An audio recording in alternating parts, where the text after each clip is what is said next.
Everything okay? Computer just fell.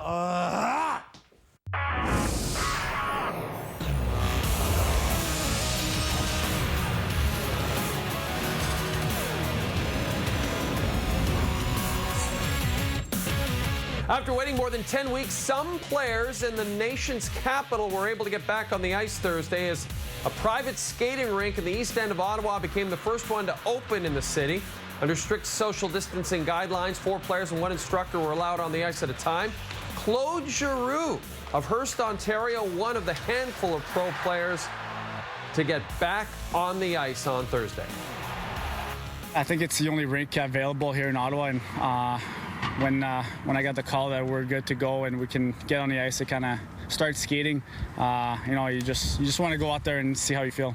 Will it seem weird to have to try and think about social distancing while you're on the ice here? Yeah, it's not too bad with the skates we have. It's kind of skill work. It's not really battles, so it won't be too hard, but it's something that we have to remind ourselves for sure. How tough has this been to go through? I can't imagine the last time you'd have been off the ice for 2 months. It's been a while. I don't remember the last time I was off the ice this long.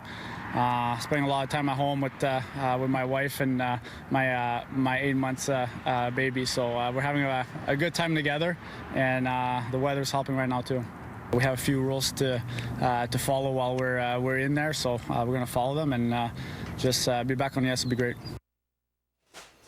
And we should mention Claude Giroux is a friend of SportsCenter with Jay and Dan, and therefore a friend of SportsCenter with Jay and Dan, the at-home edition, brought to you by McDonald's. Dan, the proposal on the table formulated by the NHL-NHLPA Return to Play Committee has 24 teams returning if the NHL is able to finish the 2020 season.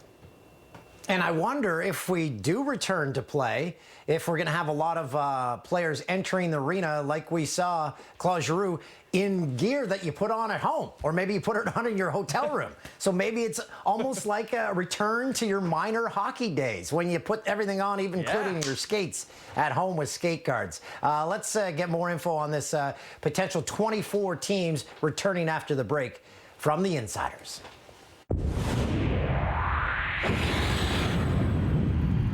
Your insiders are Bob, Drags, and Pierre. And gentlemen, we're finally at the stage where we can start talking about real playoff possibilities. Not finalized, not approved, but realistic scenarios. Here's the way it could look. 24 teams would get in, 12 from each conference. The top 4 teams in each conference, when play was halted, would get a bye through the play-in round. The next 8 would meet in best-of-5 series. So in the West, number 5 Edmonton versus number 12 Chicago, Nashville versus Arizona, Vancouver, Minnesota, Calgary versus Winnipeg. Now, if the top 4 seeds stay the same, the winner of Edmonton versus Chicago would play Dallas, and so on. But the top 4 seeds would not be sitting around during this play-in round.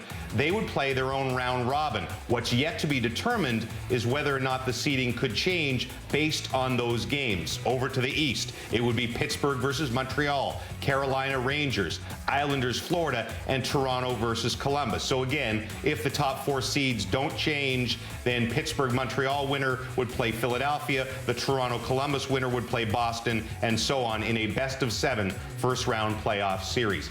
Having digested all of that, what happens next to make this happen, Pierre? Well, James, the NHL is waiting to hear back from the NHL Players Association, perhaps as early as Friday. In the meantime, the NHLPA's executive board, the 31 player reps, have a call scheduled for 7 p.m. Eastern on Thursday night, at which point they'll discuss this format that we're discussing.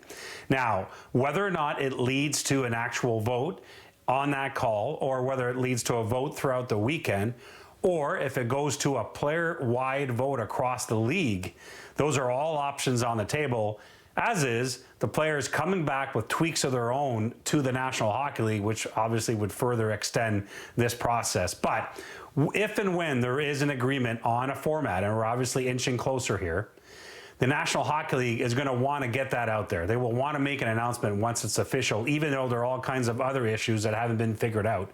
What the NHL will not share, however, is when the games will resume exactly. They're not ready to commit to dates yet. So when there's an announcement, we'll get the what, we will not get the when. Well, you're right, Pierre. I mean, there is no rush in terms of making a decision or confirming the hub cities. It's believed that the NHL is leaning towards 2 hub cities. There's still a good amount of cities in the mix. You look at the 3 Canadian possibilities, Vancouver, Toronto, and Edmonton. There's no question that the city of Edmonton, the province of Alberta, certainly is putting a political push behind its want to host and be one of those 2 hub cities. The Edmonton Oilers and the city of Edmonton are presenting a lifestyle card, if you will, to give players an indication what they can expect. You know, if Vegas is a front runner, as most believe, in July and August, it's 40+ degrees Celsius in Vegas. It's really, really hot. It's not that in Edmonton. It's 20 to 25 degrees. So maybe they secure a golf course for the players. They've got the ice district, so they've got huge, big screens outdoors. They can watch other games. They can watch movies, indoor screens in Fort Hall. At Rogers Arena, they've got at least 12 separate dining areas for the individual teams. So there's a whole lot of work that's continuing to make this a reality in Edmonton. NHL GMs are still somewhat in the dark in terms of what's coming down the pike, but they've got still a decent idea, like a lot of us do, what that may look like. And I would say many of the GMs I've talked to are pretty lukewarm at best about it, but as I said, they know it's coming. The number one reason, their number one complaint that I've heard from general managers is that this format distances itself too much from the NHL regular season. We'll use the Montreal Canadiens as an example. At the pause, the Canadiens had about a 1% chance of making the playoffs. Now, with a play-in round of a best-of-5 against the Pittsburgh Penguins, is that number 30, 40, 50%? It doesn't matter, but it's a much bigger number than 1%. There's also some GMs feel like this is really a made-for-TV event, which it is, because there's no fans in the stands, but they're kind of chuckling a little bit at Chicago and the New York Rangers being a big part of this for obvious TV reasons. Some of the GMs I talked to don't like the fact that they're continuing with bracketing. Now, we've had bracketing in the Stanley Cup playoffs for quite some time, but they thought this would be a year where reseeding would make more sense. And use an example, the Montreal Canadiens, if they did knock the Pittsburgh Penguins off in that play-in round, they wouldn't get the top seed in the East. They would get the number 4 seed in the East, and some teams think that's unfair. The other big question, no answer right now, what happens to the draft lottery? We've got 7 teams that are not in this 24-team format. Those 7 teams would be in the draft lottery. What about the Montreal Canadiens? If they beat the Pittsburgh Penguins in the play-in, are they still in the draft lottery? Or does Pittsburgh go to the draft lottery? That's a question a lot of GMs want an answer for. This is confusing enough, and format's just one of the many hurdles they have to get over as far as returning to play, still testing and safety, all to be determined. Wow, a lot to digest there. I think the takeaway we're all going to have, though, is, hey, I'm moving to Edmonton. Sounds like summers are a heck of a time there. Actually, I will say the summer in Edmonton is absolutely beautiful. There's no question about that. John Candy said that back on SCTV, so he knew it. Coming up, Ryan Rishaug talks to Alberta's premier. That's next.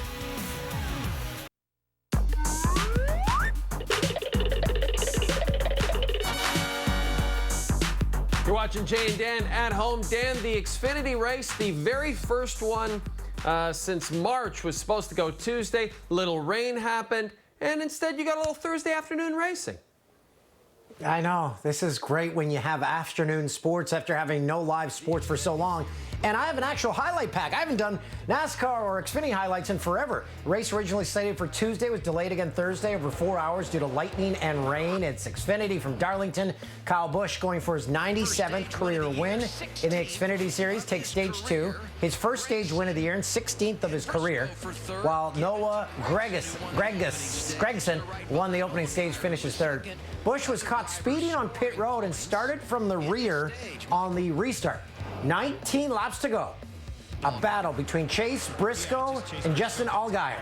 As Allgaier passes Briscoe to take the lead, did not last long as Briscoe recovers, retakes the lead just moments later. Final lap, Briscoe trying to hold off the living legend Kyle Busch. Can he get there? Briscoe in the high lane, Kyle Busch down low. Back to the start-finish line at Darlington. It's Chase Briscoe who wins it. What a finish. Yes, what a finish, and an emotional Briscoe after the race revealed his wife recently had a miscarriage, as you can see. Yes, what a day in the Xfinity Series. And the NASCAR Cup Series returns Sunday with the Coca-Cola 600. It's a long one, and it's a good one from Charlotte Motor Speedway here on TSN. Yes, NASCAR is back, and that one's at 5:30 Eastern. Jay, I was talking earlier how I said, boy, I'm moving to Edmonton. I actually lived very close to Edmonton. I spent 3 years in Fort McMurray. Funny story, when I moved there, I was living in Vancouver. I bought a map, and it said, to Fort McMurray. So I moved to a place that was not on the map at the time. So, yeah, I know Alberta well, and Edmonton, it is a great place.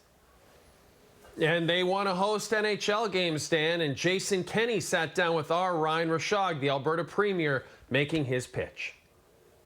What have your conversations been like with the National Hockey League? And I know you're planning another one at some time in the coming days. And with Mr. Bettman about this region, and what has your pitch been? Well, first of all, I don't think they could, their main focus, in my view, should be the safety of the players and people who are involved. And there is no safer place in North America to do this than Edmonton. Edmonton has the lowest level of COVID-19 infections of any major city in North America, certainly lower than any other NHL city. We've had over the past week, I think a couple, maybe two new confirmed cases, 50 active cases in this city of over 1 million. And plus, the facility is just like it was purpose-built for this strange scenario. You've got the most modern, newest, high-tech rink in the NHL, which was voted, I think, the second best ice surface by the NHL Players Association. They voted it having the best visitor team experience in the entire league. And it also has attached to it another NHL-sized ice surface in the community rink. All of this in an enclosed area, attached to a brand new 5-star hotel and another hotel, to between them 650 rooms. So, I mean, I just cannot imagine any other city having that perfect purpose-built kind of infrastructure to support the league. And part of the reason why the numbers are where they are is because the region has been careful. You're talking about 360 hockey players and several hundred staff. Do you view there being risk attached to this? I guess in some absolute or abstract sense, there's risk in anything you do. But as I've said to Albertans, our goal here is not to take zero risk. I know there's a small minority of the population who would just like to shut everything down indefinitely. Life just doesn't work like that. We've had a lighter touch than the vast majority of places around the world, and yet we've had much better health results. So that gives us confidence that we can do these things intelligently as long as the right protocols are in place. I mean, how do you get to zero risk on car accidents? You don't let anybody get in a car. So how do you get to zero risk on alcoholism? You have prohibition. How did that work out? So I know what I'm trying to say is we don't live in a zero risk world. We live in a world where we make intelligent risk judgments, manage the risks, and that's how we would do that here. There is talk that from a competitive balance standpoint, it wouldn't be fair for the Edmonton Oilers to be able to play in their own building, be in their own locker room, be on their own ice. That would give them a measure of home ice advantage. There's a bit of a push for this from some other teams. Would this still make sense to you if the Edmonton Oilers and potentially the Calgary Flames couldn't play their games in Alberta? Well, I guess the only way to solve that problem for the league is to make sure they don't play in Toronto, because they're never in the playoffs. I'm just kidding, but I don't think you can punish good teams. Like, this is just, here's the reality. I would say this to the NHL. They darn well better choose at least one Canadian city, because Canada is I know there's a big market in the US, but this is the heart and soul of hockey. And I would say that's especially true of the Canadian prairies. And Edmonton just has that vibe of hockey town.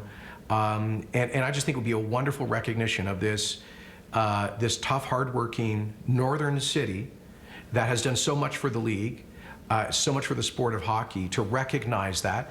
Because, you know, it has that history, that identity. On top of that, it has the best facilities in the league, and it happens to be situated in the province with one of the best public health performances in the world dealing with the pandemic. I think the decision is obvious. Mr. Kenney, thanks so much for making some time for us today, and good luck as things progress. Appreciate it. Professional sports facilities in Manitoba will be open to players, coaches, and team personnel for the purposes of training and practicing, and that will begin on Friday. Activities in pro sports facilities can resume as long as certain precautions are taken. No members of the public would be allowed to enter the facilities, but obviously that is good news for your Winnipeg Jets. Still to come.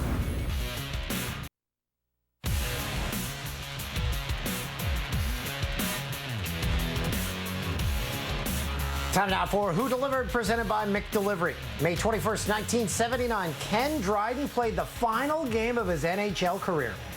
Helped the Canadiens beat the Rangers and claim their 4th consecutive Stanley Cup. Get this!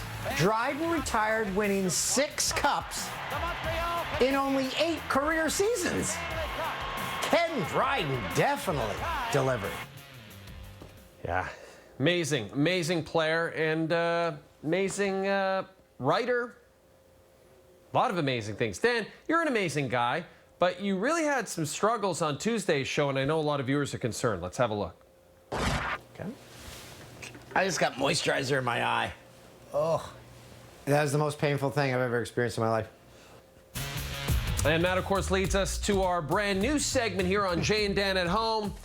Dan O'Toole, seeing moistly. Dan, how is that eye doing after that Juergens incident? It's doing much better. The painful incident I was actually describing, Ron, do you mind?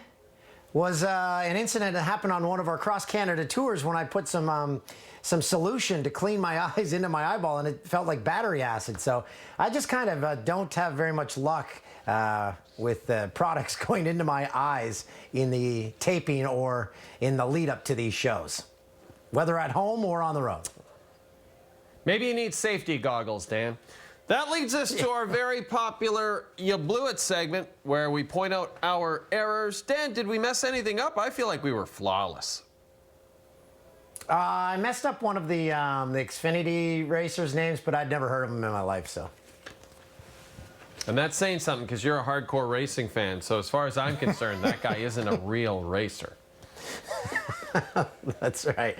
It was just a doll that they are putting in stands at other sports. He's a contest winner. Hey, thanks for watching Jay and Dan at Home. Yeah.